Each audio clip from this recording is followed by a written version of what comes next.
Saya baru tahu kalau ketua Dewan Etik ini ternyata ada punya kartu di Pak Gubernur. Pak Gub, sebentar kalau boleh kartunya itu dikasih ke saya. Supaya jangan sampai membuat keputusan etik, ternyata keputusannya perlu kita tinjau kembali. Bismillahirrahmanirrahim. Assalamualaikum warahmatullahi wabarakatuh. Shalom, Om Swastiastu, Namo Buddhaya, salam kebajikan. Yang saya hormati Ketua Dewan Etik Partai Golkar, Kanda Muhammad Hatta, dan seluruh Dewan Etik. Kanda, biasanya kan Kanda tekan-tekan saya. Adinda, ini sudah selesai keputusan, ini segera diputuskan.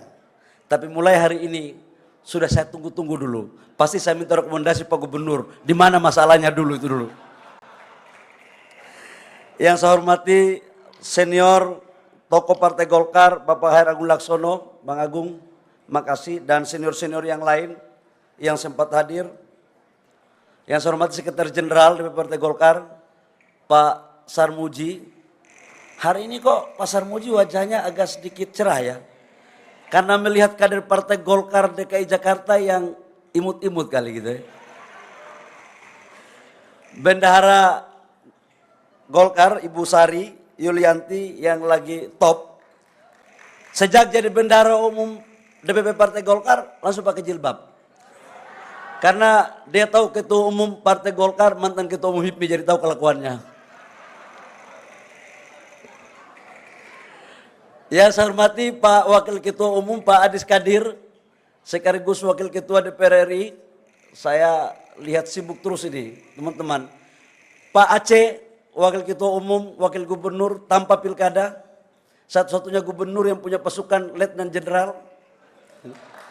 Tanpa mengeluarkan rekomendasi dari partai politik. Dan tidak ada barang itu yang keluar. Masuk barang ini, masuk. Pak Dito yang saya hormati sebagai Menteri dan Ketua Bidang DPP. Ibu Kristina, Dapil DKI Jakarta yang kalah. Yang sekarang jadi wamen. Jadi ada hikmahnya, jabatan itu nggak mesti kalah terus berakhir. Nah, saya juga pernah merasakan kegagalan kok. Tapi yang terpenting adalah kegagalan mampu kita bangkit untuk mencapai apa yang kita inginkan. Pak Mustafa kok senyum ya?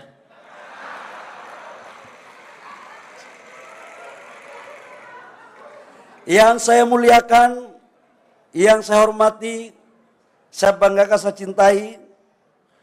Ini senior saya, jujur saya sampaikan, saya kalau di pemerintah itu ada guru saya.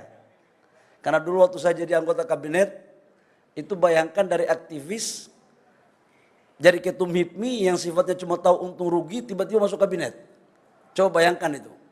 Saya alhamdulillah punya senior, punya guru yang membimbing saya, yang alhamdulillah sekarang menjadi Gubernur Provinsi DKI Jakarta, Pak Pramono Anum. Makasih, jadi nggak salah kalau beliau menyampaikan kepada saya, Adinda waktu saya jadi ketua umum HIPMI itu minta jadwalnya Pak Presiden Jokowi. Saya terpaksa antri di ruang tunggu Pak Seskap. Kalau Pak Seskap belum pulang, saya belum pulang. Udah kayak aktivis aja, saya tungguin sampai dapat jadwal. Itu, jadi Pak Mustafa memang jangankan suara, jadwal pun kita harus tunggu memang. Jadi urusan politik ini, hubungan emosional dan logistik itu tidak bisa menjamin selesai itu barang. Jadi harus menjaga suasana kebatinan gitu kan. Tapi saya lihat nggak apa-apa, cahayanya bagus kok. Pak Gubernur, makasih. Pak Gub, jadi Pak Jaki, tadi Pak Ketua Pak Baco menyampaikan belum diminta sudah dikasih. Jadi kita memang mencari gubernur yang mempunyai visi, idealisme, dan nilai perjuangan yang sama. Kita penting mencari gubernur dari kader Partai Golkar. Tapi kalau ada kader lain yang punya visi sama dengan Partai Golkar, kenapa tidak? Itu yang kita dukung. Itu. Dan kartu saya lebih banyak yang tahu Pak Gubernur DKI. Kartu saya paling banyak sekali. Kartu dari jam 6 pagi sampai dengan jam 2 malam, Pak Gub paling ngerti itu.